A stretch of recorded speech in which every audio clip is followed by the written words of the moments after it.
Welcome to the Inside Silverstone podcast, a business-focused podcast covering all things tech, engineering and innovation.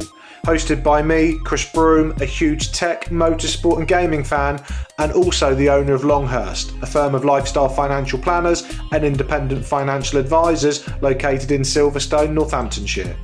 This is a series of unscripted and unpolished conversations with leading business owners, thought leaders and high-tech talent where we discuss their experiences within the Silverstone business and motorsport region. We will also be asking them to share their knowledge, insight and their thoughts on the future just for you. If you're looking to learn more about the Silverstone high growth region and commercially connect with like-minded peers, you've definitely come to the right place. Welcome to Inside Silverstone.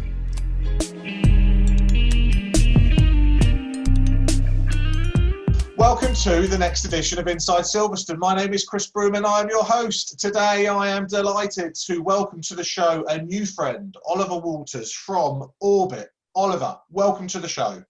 Thanks so much for having me, Chris. It's great. Fantastic. Well, we've been connected through a good friend, a mutual friend, Chris Murdoch, who was on a previous episode. He's involved in the Milton Keynes tech community specifically, as are you. So because we're part of the Silverstone technology community, I thought it would be a great way to bridge the gap between sort of Silverstone and South Northamptonshire and Milton Keynes and North Buckinghamshire. So thanks for coming on. Really good support.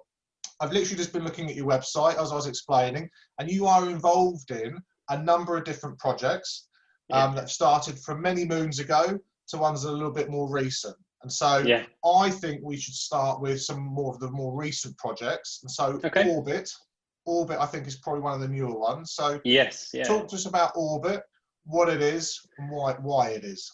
Yeah, well, I'll go back a little just to give some context around this. So I run Maiden MK, which is a community of tech entrepreneurs in Milton Keynes.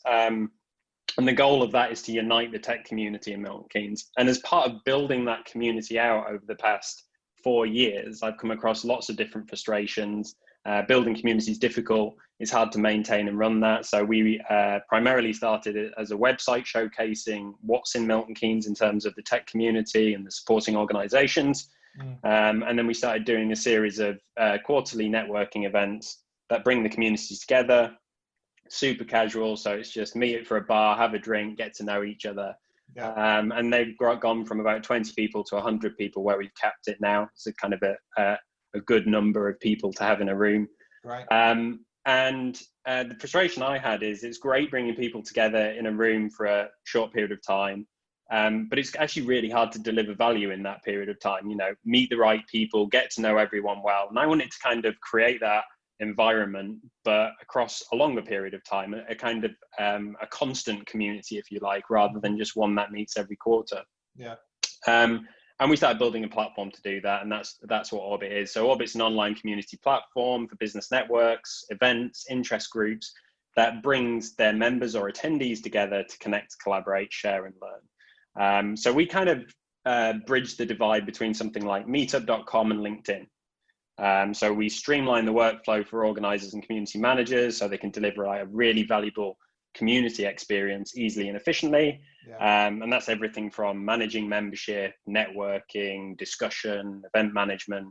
And then we create that really great experience, a digital space for members to go meet other people so they can look at profiles of other members, get to know each other.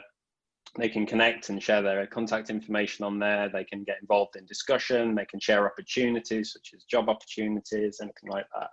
And it just brings it all together in one place rather than having, a Facebook group here, a LinkedIn group there, a Slack group here. And it's much easier to run that way. So that's ultimately what Orbit is. Our mission is to bring people closer together and help nurture success through the power of community. And that's something we strongly believe in. As a business, we're trying to kind of help people succeed and help them achieve their goals. And we do that by directing them to the right people, the right events and the right communities around them and anywhere in the world now. And it's certainly been an interesting time with COVID to be looking at how the events industry is going to change and how communities are evolving because of that. Okay, and so how does Orbit work in reality? So do I go on there and have to create a new profile, or does it feed in from LinkedIn and other social media platforms? How does that all work? So as a user, of orbit, you create one account, and that becomes your digital passport to all of your communities, if you like. That has a profile, something like LinkedIn. We can pull in data from that when you sign up. It takes about 30 seconds to sign up. Then you can go on and access any communities that are on orbit. So Maiden MK is on orbit. Yeah. You can join it in one click. You can then see all the membership. There you can access all those features around that community. And then we create sub-communities for each event. So each event for Maiden MK has a sub-community of just the attendees who attended that event. So in reality, it is a digital space, if you like, for a community, a virtual community. But we're really sitting in that hybrid between a physical community and a virtual community. So we really believe that physical events, when they do start happening, are an important part of the picture of building real community. That face-to-face contact makes a big difference. And whilst we've kind of gone from this shift of predominantly having offline events and things like that to now predominantly having online events, as the path turns safer and we start moving back to quote unquote normality, albeit very different now, we will be looking at more towards kind of like hybrid events and things like that. So no longer constrained to, you know, the space of a single venue. You can run an event, have it physically run in an event, but also broadcast that around the world. So there's loads changing in this environment. It's a really exciting kind of place to be in, actually, as it evolves. And Orbit's currently live, so people can register and join now? Yeah. So we went in kind of live in public beta a month ago. So we've got about 50 communities on there, and we're growing every day. So okay. Yeah, so has Pim at the STC joined that yet? So we're talking with STC. I had a conversation with Pim a few months back before everything ended up like it did. So yeah, it's certainly something we'll continue. Yeah, fine. Okay, well, I'll give him a kick on that as well. I'll be seeing him later for a quiz night, so I will make sure that's something that he looks at. So that's Orbit, which is fantastic, and we'll make sure that there's a link to this in the show notes, as we will do with all the businesses and ventures that you're in. Talk to us about D3I. What's that? Yeah, so I moved to Milton Keynes 11 years ago now, I think, about 2008, 2009. And myself and then co-founder, who I met at university, started D3I as a digital agency and consultancy. So predominantly we're doing websites to begin with. That was kind of our bread and butter.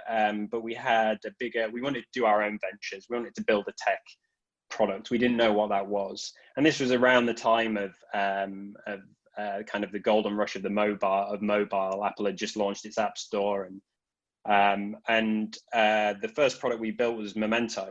So that's an automatic journal of your life. That came from, I used to keep a journal when I was a lot younger. I kind of rummaged around at home, back at my parents' home, found them, and rediscovered, 3 years of my life in simple detail. It was kind of recorded who had seen, what I'd done, where I'd been, that kind of thing. So nothing deep and meaningful necessarily, but it was really valuable. And I was like, I wish I'd kept this on. I wish I could do it now. And what the digital journals look like. And a lot of journals at the time were just digital translations of what you would write in a book.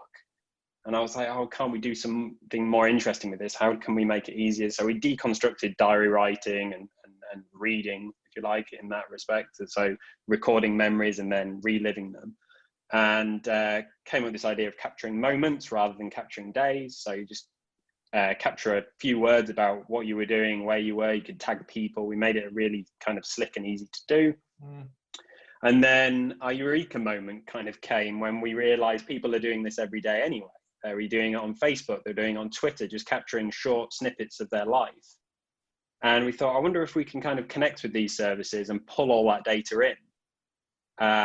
And we did that, and it kind of filled 10 years of my life in about 30 seconds, all my cringy Facebook updates from, back in the day. But what was really nice was all these different platforms bringing all that kind of data together in one place. So everything I put on Facebook, everything on Twitter, everything shared, well, Instagram wasn't around at the time, but we have since supported that together in one place. And that kind of created this kind of foundation, if you like, for your life story, and then you could annotate around that with actual private moments that you captured as well. And that was a really interesting journey. So Memento's still going today, 11 years on. Yeah. And we're on iPhone, primarily just on iPhone.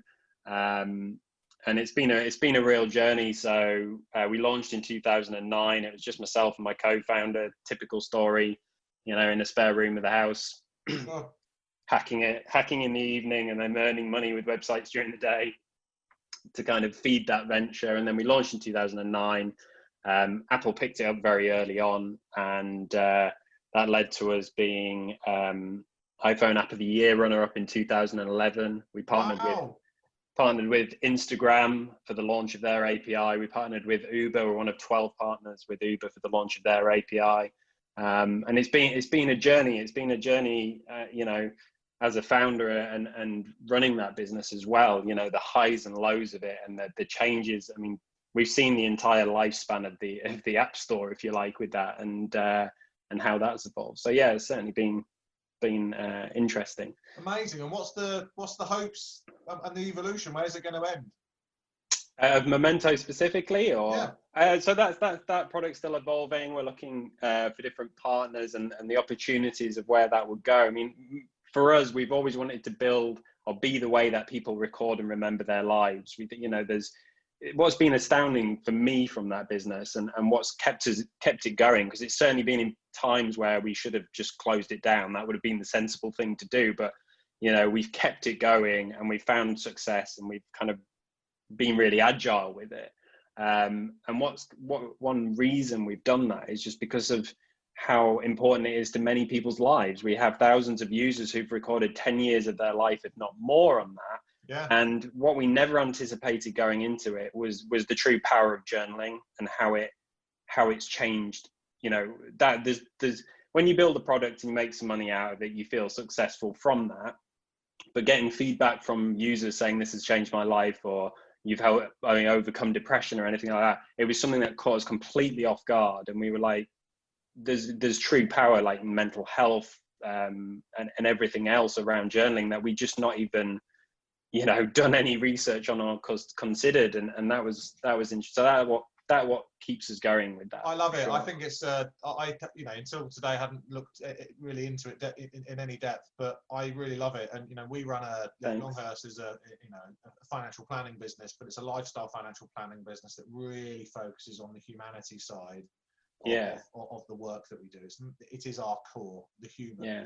And I love this. And so I'm already thinking, okay, this is something that we should be introducing to clients just generically, and then encouraging some of them to be using it, because clearly it's not for everybody, but there will be certain households we work with of different ages that will love this for all those reasons you've just explained, because of the journey. So yeah, fantastic. I love this. And we'll definitely be including the link for this in the show notes. So keep up the good work on it. What else is D3i working on? What other projects? So, my core focus now is Orbit. So like D3i is predominantly me. It's been a bit of an umbrella for our ventures over the past 10 years. And those ventures have gone in lots of different places. So there's been lots of success, but also lots of failures with that, things that didn't work out. And now Orbit is my primary focus. So we launched we founded the company last year, and we kind of incorporated at the end of last year. We raised some funding a week into lockdown, actually. That was interesting, and now that's kind of gave us the power to really focus and plow on through what has been a difficult time for many. We've been in a fortunate position where we can focus on our business and being agile as we are as a tech company, working from home anyway. The impact for us has actually been quite light, certainly in comparison to the effect COVID has had on many other people. So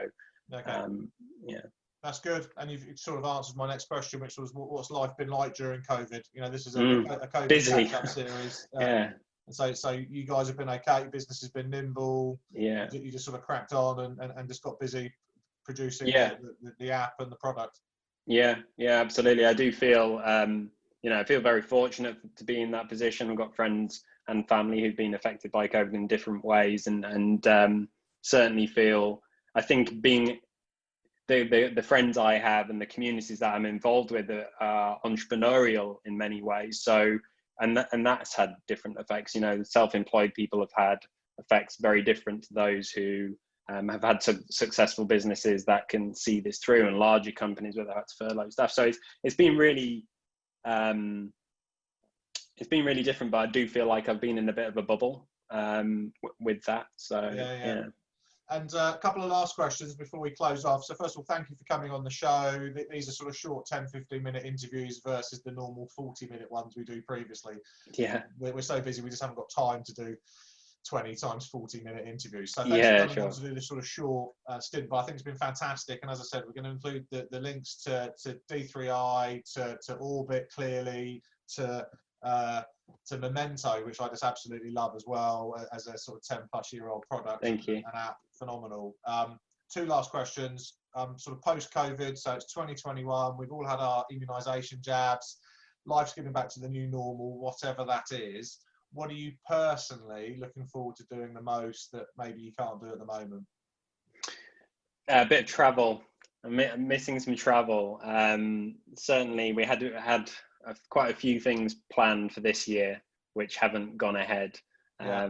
Some of which were friends' weddings abroad as well, which are not happening. So I think 2021 may see some weddings abroad. Maybe we don't know, but we'll see how that pans out. So definitely some travel.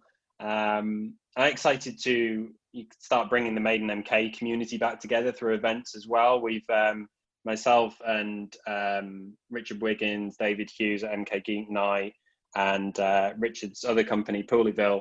We've actually just been awarded some public money to put together a series of events and a physical space as well as a virtual community for tech. So we're going to be doing a program of events, and we're unsure on exactly when that's going to start. Probably the back end of this year, predominantly online, and then as we move into a safer 2021, fingers crossed, then we'll start to see some more physical aspects to that, both events and workspace wise as well. So definitely need to be connecting more with the Silverstone technology community. There's 120, 130 plus businesses that are part of that, sat at the core of Silverstone Park, where there's circa sort of 2,000 businesses within an hour's drive, all serving the region. We need to be coming across to you guys and attending some of your events and vice versa. Yeah, vice versa, sure. Some natural cross work there that people can do to support each other, and new relationships and friendships, and and that's what all this is about, that collaboration and the connections through that. So yeah, definitely, totally agree. Yeah, cool. Last question, and this is a bit of a stupid one that I asked at the beginning of the series to a young lady randomly, and she gave me such a great answer that we just continued the theme. So quick drum roll. Oliver Walters from Orbit. What is the king of crisps? Oh, king of crisps. I didn't see that one coming. Bit of a swerveball. What can I say? I'm gonna say Doritos with dip. I'm gonna say something along those lines. What flavour Doritos? The chili ones. Yeah. Hang on. Very, very good. I'm fairly boring, but always reliable. No, totally reliable. As are the cheesy ones, cheesy Doritos. Very, very Moorish. Fantastic answer. We've had a variety of different answers from the tech and motorsport community, and no one said Doritos yet. So, well done. Okay. Great choice. Oliver, thank you so much for coming on the show. It's been fantastic. As I said, thanks for having me. Absolute pleasure. I'm going to leave links in the show notes. So everybody listening to this who are part of the STC community, but also wider, not just in the UK, but globally, because we've got people listening around the world. Check these businesses out. Go on to Orbit, go on to Memento, introduce other people to it. They look phenomenal, and I'm definitely going to be coming back to you to talk about Memento, because I think there's definitely something we can do between Longhurst, our clients, and what you guys are doing there as a platform. So Oliver, thank you very much for coming on the show. Thank you for having me. The Inside Silverstone podcast is produced by the team at Longhurst for the benefit of those with a passion for all things tech, engineering and innovation. For more information, please visit longhurst.co.uk/Inside Silverstone, whilst also remembering to give us a 5 out of 5 star rating on iTunes. Please note that neither Chris Broome or Longhurst work for Silverstone Park, Silverstone Circuit or Silverstone Technology Cluster.